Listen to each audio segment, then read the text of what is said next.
A few short years ago, Volvo sent shockwaves through the auto industry when they announced that they would be the first traditional auto manufacturer to go full electric in relatively short order. They then subsequently announced that the engine family that we find in most Volvos out there would be the last gasoline engine that they would ever design. Then they released a whole host of plug-in hybrid vehicles, and today, Volvo sells more plug-in hybrid vehicles as a percentage of their sales than any other luxury auto manufacturer by an incredibly wide margin. A full 20% of Volvos sold in the US last month were plug-in hybrid vehicles, a full 29% in Europe were plug-in hybrids, and in California, it's nearly 50% of all Volvos. Now it's time for Volvo to move to the next stage with full electric vehicles, and the first full electric vehicle in their lineup is the XC40 Recharge. Volvo's path to electrification is as pragmatic as anything in their lineup. It doesn't just include full EVs like this XC40 Recharge or plug-in hybrid vehicles like the plug-in hybrid XC60. It also includes mild hybrid vehicles with their new 48-volt hybrid system, and we're going to be seeing that across the rest of their lineup in North America. Eventually, they won't be selling anything that doesn't have at least a small electric motor under the hood. Most of their vehicles will be plug-in hybrid vehicles. Pretty shortly in California, most of their vehicles, period, will be plug-in hybrid vehicles, and then an increasing percentage will be full EVs like this, and future upcoming Volvos like the C40 Recharge. Every Volvo currently on sale in North America was designed from the ground up to support electrification. For the larger Volvos like the XC60 or the XC90, that was primarily the plug-in hybrid systems that we find in those vehicles. For the XC40, however, the mission was different. From the very beginning, this was designed to accommodate an electric drivetrain. And that means that this is not simply a hybrid vehicle with a bigger battery pack jammed on board. Everything about the XC40 was designed with the battery in mind from the very beginning. Now, obviously, there are going to be some changes between the gasoline XC40 and this plug-in model. You'll notice that we don't have a grille right here because a lot less cooling is required for a full EV, so instead we have this sort of plastic shield motif going on there. This has the latest Volvo LED headlight technology in it with LED turn signals as well, fog lights down below, and well-integrated parking sensors. Moving around to the side, we find what I think is the best thing about the XC40 Recharge. This looks exactly like the regular XC40. It doesn't look like a jelly bean like so many electric cars out there do. Now, there's a pro and a con to that. Obviously, the pro is more space efficiency in the back, a bigger cargo area, a squarer cargo area. The con is going to be range, because this is simply not as aerodynamic as something that's shaped like a Prius. Now, I have to say for a moment that I'm not entirely clear why there are so many comparisons between this and something like the Tesla Model Y. Just because you add a plug to a vehicle doesn't mean it's the same thing. Just because they have a gasoline engine doesn't mean you should be comparing a Fiat 500 to a BMW 3 Series in a rational world. This is a subcompact crossover. It is 174.2 inches long. This is more than a foot shorter than the Tesla Model Y. So logically, it's not going to have the same kind of roominess on the inside. In a somewhat unexpected move, Volvo decided to go for a staggered wheel and tire setup, so the rear tires and wheels are wider than the ones up front. Back here we have 255/40 R20s, 235s in the front. The big reason for that is, of course, the battery pack. This weighs approximately 1,000 pounds more than the XC40 with the 2-liter turbo and all-wheel drive. The battery pack is also the reason that ground clearance drops from 8.3 inches down to 6.9 inches for the Recharge trim, but that's not because the vehicle was lowered. Instead, the battery pack is actually underneath the body, and that's why the ground clearance is a little bit lower. The roof height is essentially the same as the XC40. So when you look at this out on the road, it doesn't look any different than the regular gasoline model. We have about the same kind of gaps right here in the wheel wells. It's simply lower in terms of ground clearance because the battery extends a little bit lower. If you park the two next to one another and look really closely, you will definitely notice it. The black sills below the doors are a little bit lower, and then we actually can see some of the shielding for that battery pack right there underneath the body. Continuing the trend, the rear end of the XC40 Recharge looks pretty much like the rest of the XC40 lineup, including the fact that for some reason we don't have LED brake lights or turn signals back here, although we do have amber turn signals, which is certainly my preference. As with most electric vehicles, there's not a lot to look at under the hood because the motors are buried pretty deep and the battery is completely under the body of the vehicle. This uses two electric motors. They're both 201 horsepower, 243 pound-feet of torque to give this vehicle 402 horsepower total and 486 pound-feet of torque.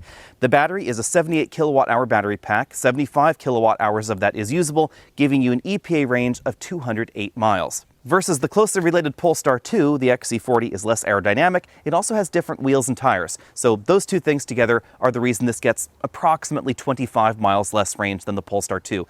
It's trying to be more of a liftback, more of a sedan. This is definitely more upright, more boxy, therefore less aerodynamic. For the more adventurous EV shopper out there, Volvo has given this a 2,000-pound tow rating. That's about 1,500 pounds lower than the 2-liter turbo model, and they've given this a water fording rating of 17 inches. Quite logically, front seat comfort is the same as in the regular XC40 because we have the same seats. We have a manual extending thigh cushion right there, 4-way adjustable lumbar support, multi-way power driver's seat with 2-position memory over there on the door, and a manual tilt telescopic steering column with a large range of motion. Volvo continues to prefer manual adjustable steering columns versus powered ones. You should know that the front passenger seat has exactly the same range of motion as the driver's seat, something that we don't find in all of the EV competition.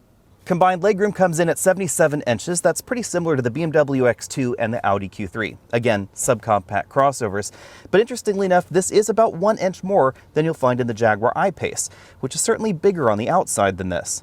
Right here in the middle, I have about ½ an inch of headroom left. This one has a panoramic moonroof with an integrated shade. Moving all the way over to the right side, this front seat is all the way back in its tracks. The footwell is a little bit tighter than I might like, but I can still put my size 11s down there, and I have about ½ an inch of legroom left. The rear seats fold in a 60-40 fashion. Both the outboard seating positions are heated in this model. We have a center armrest right here with 2 cup holders, and then a ski pass-through in the middle.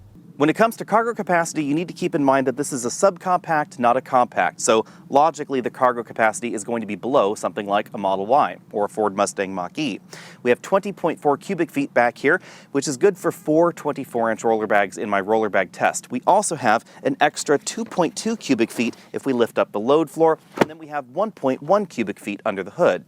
Going in for a closer look, you can see that the majority of that under load floor storage area is sort of pizza box shaped, so you can put larger flat items in there. We then have the tire iron and the jack right there, no spare tire in here, and then a deep storage well section over there on that side. One nice touch with this vehicle is that this rear mat has kind of some nice functions there. It has kind of a pull-out area there so that way you can protect your bumper, and it also has an area right there that will fold over the second row seat backs. We also have a ski pass-through back there. Front cargo areas are all the rage, and we do have one in the XC40, but it is definitely smaller than in some of the EV competition. There's just about enough room here to store the EVSE right here. You can see that this does come from the factory with a 40 amp 240 volt EVSE, and that's why this section of the cable is so chunky. Under the floor, we have a little bit of extra space that you could use if you wanted to rearrange things. This is where we find the Can-A-Fix-A-Flat, tire inflator, and of course the tow hook. Like we're going to see in the upcoming Ioniq 5, Volvo opted for a lid within a lid design for that front trunk. A lot of you on social media were asking me, why isn't the cargo area under the hood as big as the one that we find in the Mustang Mach-E? In this vehicle, you can put a 24-inch roller bag inside this front trunk and still close the lid, or of course you can put an even wider variety of charging adapters and cables. The answer is honestly pretty simple. If you measure from the front of the vehicle to back here where the windshield wipers are, this vehicle is about 9 inches shorter than the Mustang Mach-E, so there's simply not as much room. The XC40 is a smaller vehicle, and under here they still have to have all the other things that make a modern car work. They have to have the radiators for cooling the battery and the inverter and the air conditioning, the heat pump that's optional on this vehicle. There still has to be a steering rack. There still has to be a windshield wiper reservoir right here. There still has to be a brake reservoir, the brake master cylinder, etc. All the other things that make a normal vehicle operate still have to be under the hood, and simply removing the gasoline engine doesn't suddenly make a ton more space available. The electric motor also has to be under there somewhere, and of course that somewhere is right back there in that area. If they made this 9 inches longer, it would no longer be a subcompact EV, but then they could logically have given you a larger area there. Back on the inside, we find the module that contains most of Volvo's active safety hardware right there behind the rearview mirror. We find the reading lights up here, and then a touch controller for the moonroof and this powered shade. So you can touch it there to open it. You can also slide it back to open that shade all the way, and it extends to just about the rear passengers' heads. The ceiling fabric has an attractive woven design. Rather unfortunately, the sun visors do not slide. I think that's a bit of a pity. And you'll notice that the fabric that covers the moonroof is not completely opaque. That would be my preference. We have height adjustable shoulder belts and, interestingly enough, height adjustable headrests, which is kind of unique for Volvo. Most Volvos have completely fixed headrests. As with other modern Volvos, there's a little Swedish flag on the front seats. These seats are not as aggressively bolstered as we find in some of Volvo's R-design models, but we still have decent side bolsters right there. They're not adjustable. We have that extending thigh cushion down there. Moving over to the front doors, the design is basically the same as the rest of the XC40 lineup. There's carpet on the inside of the door. That's an interesting treatment right there to give it kind of a different vibe. And the carpet inside this interior wraps up a little bit higher than we find in some of the other Volvo models. You'll notice that over here in the center console as well. We don't have wood trim in this particular model. We just have metal trim right there on the inside of the doors. We have the Harman Kardon speakers, more of that metal trim running right across the dashboard. The dashboard itself is basically the same as the rest of the XC40s, but there's one big important change right here in the middle, and that is that this now uses the Google Android infotainment system rather than Volvo's previous generation system. This is definitely very snappy, but there are a few issues. The software, I think, needs a bit more time in the oven. There is no Apple CarPlay, no Android Auto just yet. Supposedly those are coming via an over-the-air update a little bit later. Yes, I said over-the-air update because this system will support complete over-the-air updates, but you will also notice that the rest of the system just doesn't seem as fully featured as the previous generation of Volvo's infotainment software. There's no screen giving you, copious details about what exactly the electric drivetrain is doing. In fact, in this system, the only place you will see anything relating to the EV system is right here in charging. There are a bunch of different settings there that you can adjust, but there just aren't as many auxiliary displays or apps, etc., that you can run with the system. There is a Google Play Store right here, and I could go ahead and accept that. But you'll notice that there aren't as many apps as you might think there should be for this. There's YouTube Music, Google Play and Books, some radio stations, iHeart Music, etc. The bottom line seems to be that Google's in-car operating system still needs a little bit more work. This is also something that we see in the related Polestar models, but it is definitely snappy and easy to use, and that home button there brings you back to that particular screen. I should say that the Google mapping interface is also incredibly well done, and the voice commands are excellent, and you can command things like the climate control via the voice system. Below the LCD, we find a line of physical controls for track forward, backward, play, pause. There's a volume knob right there. Below that, we find a USB-C charge-only port, a USB-C interface port for the system, but you can't plug your smartphone like this iPhone in there and use that USB media interface. That doesn't work with the system at this point in time. We have a joystick-style shifter here. It no longer requires a double tap. I simply pull back for drive, push forward for reverse. Park is that button right there. Two big cup holders there. Between the front seats, we have a padded center armrest. It opens to reveal a decently sized storage cubby right there. There's also what Volvo calls a trash can in front of that for your car garbage. It's easy to empty out. You can simply remove the lid and then dump it, or you could take this completely out of the vehicle, and then you could have that lid closed right there, and then you could put other knickknacks here. They would have access to that storage area. Also part of Volvo's transition to the Google Car operating system is this large LCD instrument cluster on the driver's side. You can see it has a big map display right there, but aside from these two views, this display is not as adjustable as you'll find in modern BMWs, Audis, or of course Mercedes models. There's also a pop-up menu in the middle where we can get things like our trip computer readouts, but other than the trip computer readouts and simply closing that menu, that's all that this system really does. As with the rest of the system, this display is completely over-the-air updatable, so hopefully Volvo changes the design or at least adds some additional designs at some point in the future. Moving out from there, we find the same steering wheel that we find in the rest of the XC40s. On the left side, we find the controls for the adaptive cruise control, as well as Volvo's aggressive lane centering system. And then on the right side, we find the controls for that multifunction LCD, as well as a voice command button. You'll notice there are no paddle shifters on the back of the steering wheel. I do wish that was something that was a little bit more adjustable. And we only have drive right over here. If you want to enable one pedal drive in the system, you can go up over here into driving, and then we can turn on the one pedal drive mode here, but you cannot adjust the regen braking outside of the one pedal drive simply being on or off. Some folks were asking me about the driveline hump that we find right back here in the rear of the XC40. You can see that it's just about the same size as the one in the regular XC40.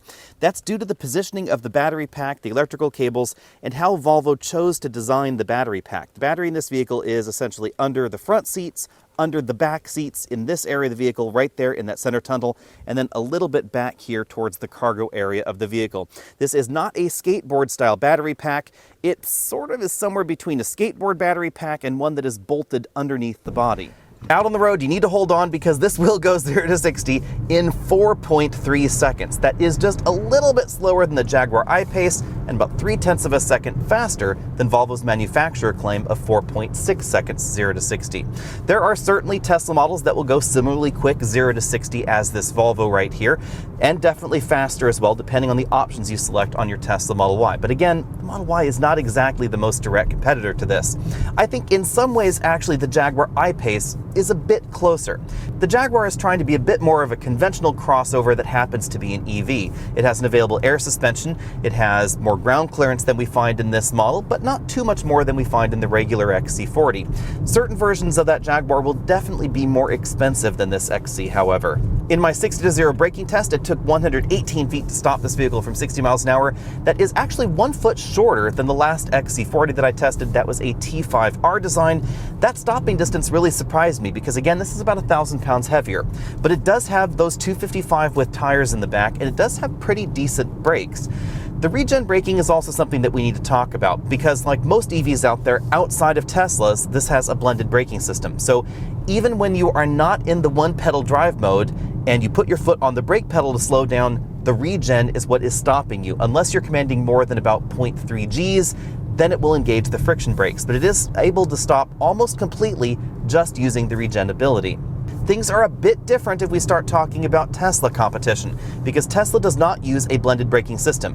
When you adjust the braking in the screen on those models, high, low, etc., that is the only regen you get is when you lift your foot off the accelerator pedal. When you add your foot on the brake pedal, it's not giving you any extra regen, but that is different in the XC40. And the blended braking system in here is pretty good. If I go in here and I turn off the one pedal mode, which personally I'm not a huge fan of because my right foot is able to move 2 inches across and then press on the brake pedal. So personally, I don't really find one pedal driving to be useful in any EV out there.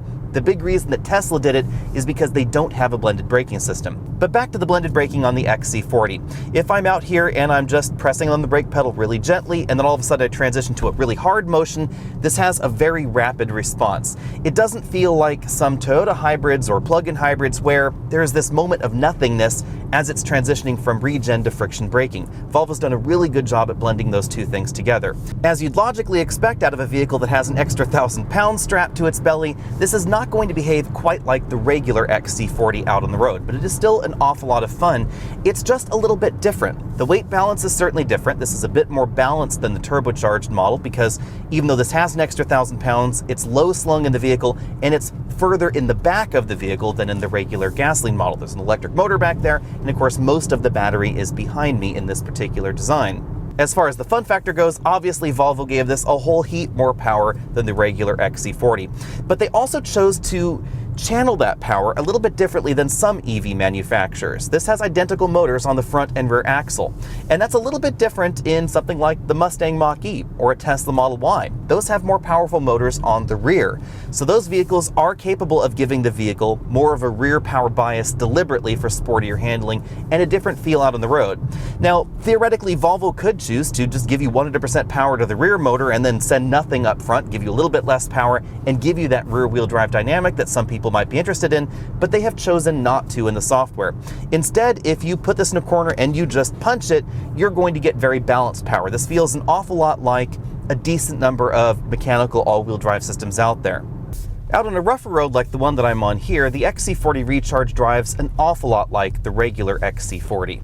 And that's no surprise, because this is basically a regular XC40 that weighs about 1,000 pounds more, has some slightly different tires, and a very different drivetrain under the hood. But the bulk of the XC40 is the same. The suspension geometry, the general design of the vehicle, and the vehicle's suspension is the same. This has a bit more suspension travel than a wide variety of other EVs, so this doesn't tend to have that firm and bouncy feeling in the same way that, for instance, a Ford Mustang Mach-E or a Tesla Model Y does. I think the big reason for that is the ground clearance that the regular XC40 has and the suspension travel the regular XC40 has, both of which translate directly into this EV model. Again, even though actual ground clearance is lower, the wheel and the suspension components, etc., all of that geometry is essentially the same with slightly firmer springs. So the amount of travel the suspension has is basically the same as the regular XC40. And in a lot of really low profile EVs, you don't have much room to try and soak up the bumps for a nearly 5,000 pound vehicle. And in this, you do. In my cabin noise test at 50 miles an hour, I measured 70.5 decibels in here, which definitely makes us a little bit quieter than the regular XC40. I think the battery pack is the big reason for that. There's essentially several inches of lithium-ion battery between the road and myself, and that definitely has a sound damping effect on the interior. Now we must cover the tricky subject of range and economy. According to the EPA, this will go 208 miles. Now, the important thing to remember about EPA range estimates is that they're not actually performed by the EPA. Volvo has the tests performed, and then they deal with the calculations and the submission for certification. So does Tesla. And again, there are essentially two different ways you can do this. You can either run the complete panel of 5 cycles, or you can run the basic panel of cycles and then calculate what you would have gotten on the complete panel of 5 cycles. You can then opt to derate your vehicle if you feel that that number is not realistic, or if you just prefer to advertise a quote-unquote safer number. Tesla chooses to run the complete suite of tests. They elect no voluntary reduction, etc., because they want the biggest number possible. And that process costs more, but it gives you that biggest range number possible. In real-world driving, the Model Y with the first generation battery pack will go 225 to 230 miles in my identical range testing. Now, Tesla is not gaming the system here. They're simply playing the game as it's allowed to be played by the EPA. So this is not Tesla's fault, and it's not Volvo's fault necessarily. The manufacturers have just chosen different ways to display the EPA rating on their vehicles. But you should know as a consumer that this one is going to be more realistic than what we see on the Tesla Model Y. The Model Y will still get you further, but not as much further as you might think. You should also know that there is an available heat pump in the XC40. If you live in a colder climate, you're certainly going to want to check that option box, because the heat pump is going to use considerably less power to heat the cabin than the resistive element, even at lower temperatures. Keep in mind that your range will vary based on your driving style, topography, climate, etc. So while I got about 208 miles of range out of this vehicle, you could get more, you could get less, depending on exactly what you're doing with the vehicle. And that goes for any new EV out there. Over a week of mixed driving, I was pretty much spot on with the estimates. I was getting about 2.8 miles per kilowatt hour out of this vehicle. That is substantially similar to most modern EVs in the luxury segment. However, because this is less efficient than the efficiency leaders that are out there, I'm going to give this a B when it comes to overall efficiency. For most folks, 200 miles of range should be sufficient. If you need more, then you will have to look at some of the other options. The new Tesla Model Y with the second generation battery pack in that vehicle should get longer range. I haven't been able to test that model just yet.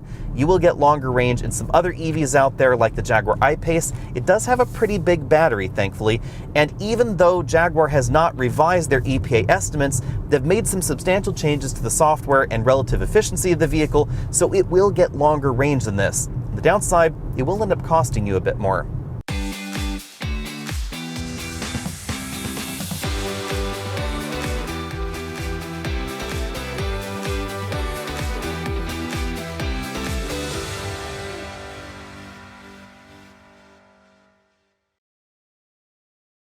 As far as luxury brands go, Volvo is arguably the most serious when it comes to electrification, outside of Tesla, of course, which is all electric.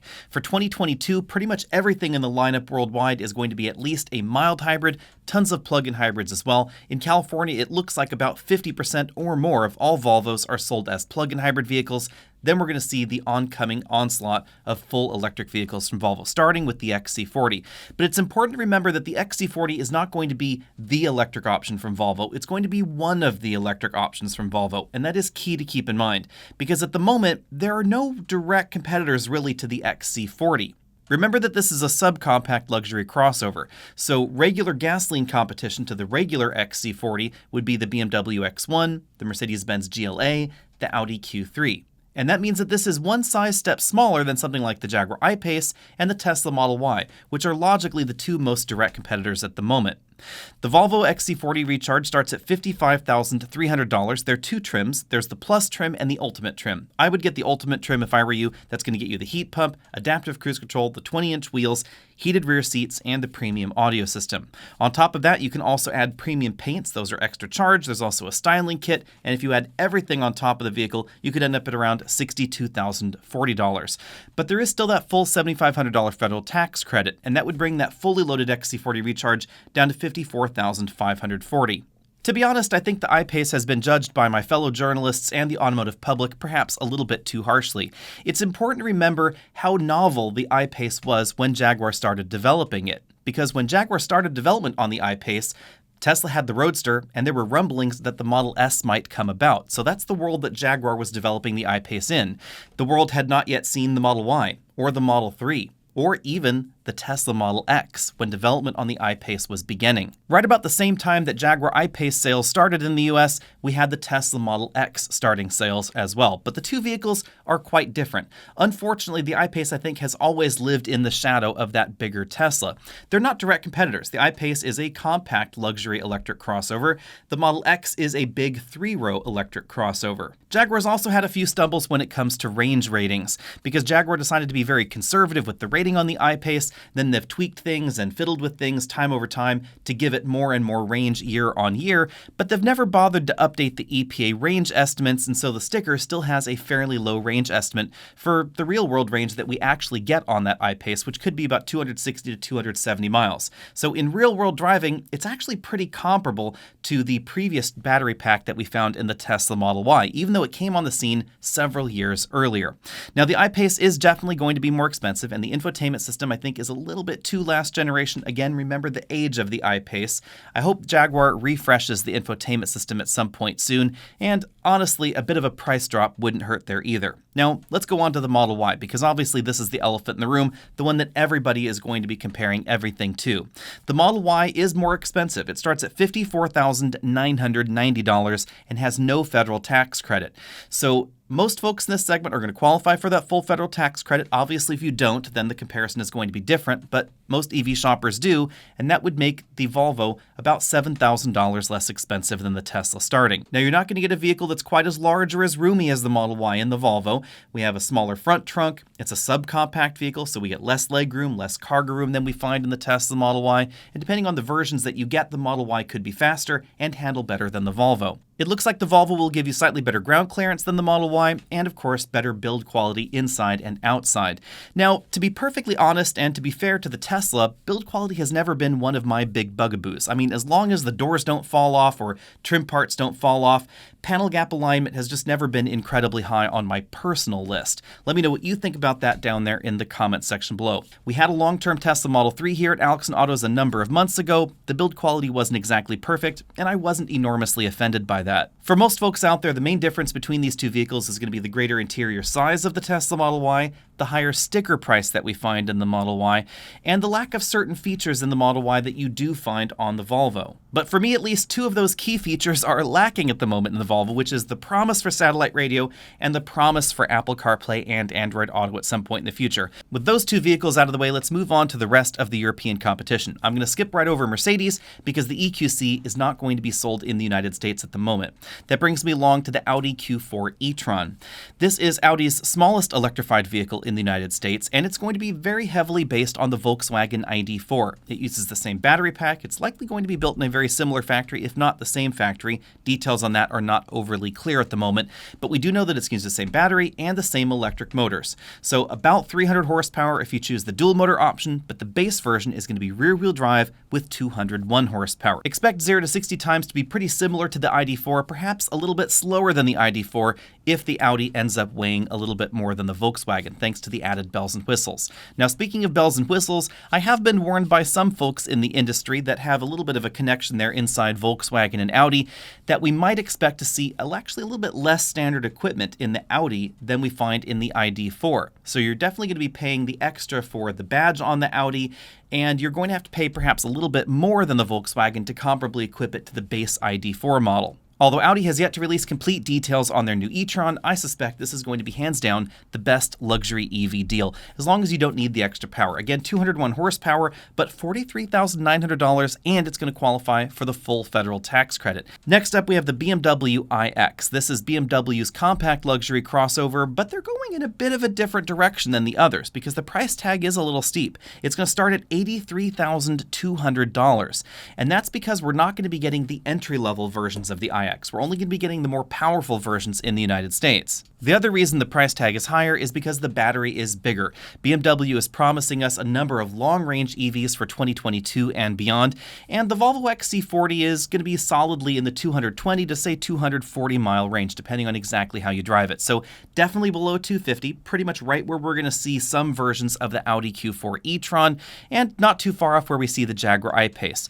But those range figures do fall below where we see the Mustang Mach-E in real-world driving, the Tesla Model Y in real-world driving, even though real-world driving is a little bit further off of its EPA rating, and logically also the BMW iX, but definitely keep the price tag in mind. Bottom line, I love the XC40 Recharge, and if you're looking for a solid luxury crossover that is really well built, fast and fun, decent off-road, you want to take a look at the XC40 Recharge at the moment. There's still a few things that I think Volvo needs to address. The infotainment software really should have CarPlay at launch, I think, and the satellite radio also should have been there at launch. It's been quite some time since this software has been in production. Again, it first launched in the Polestar 2. We're now going to see it not just in the XC40 Recharge, but a number of other Volvo models for 2022. So I think it really is kind of a sore spot for some shoppers out there that CarPlay is still missing. There have been a lot of excuses I've heard from Volvo and from Polestar, blaming it perhaps on Apple, blaming it perhaps on Google, but I think that Volvo really is to blame for this. I don't know exactly the machinations inside, but we do know that other Google-based operating systems for in-car use do have Apple CarPlay, and they work just fine. So clearly this is something that could be worked through. Hopefully Volvo, Apple, Google, whoever is in charge of this, they can all get together and just fix the software and make it work before the end of the year. Let me know what you think about all that down there in the comment section below. And of course, what would you spend your money on if you were looking to spend, say, $50,000 to $54,000 on your next EV? That's an important price point because that does put this below the Tesla Model Y. Or would you just spend the extra and get the Tesla Model Y? It's definitely going to DC fast charge faster than the XC40. It's going to go further on a charge than the XC40. But it's not quite the same animal. Let me know if that matters. Find me over at alexandautos.com, facebook.com/alexandautos, Instagram, Twitter, all those other social places, and I'll see everybody next week.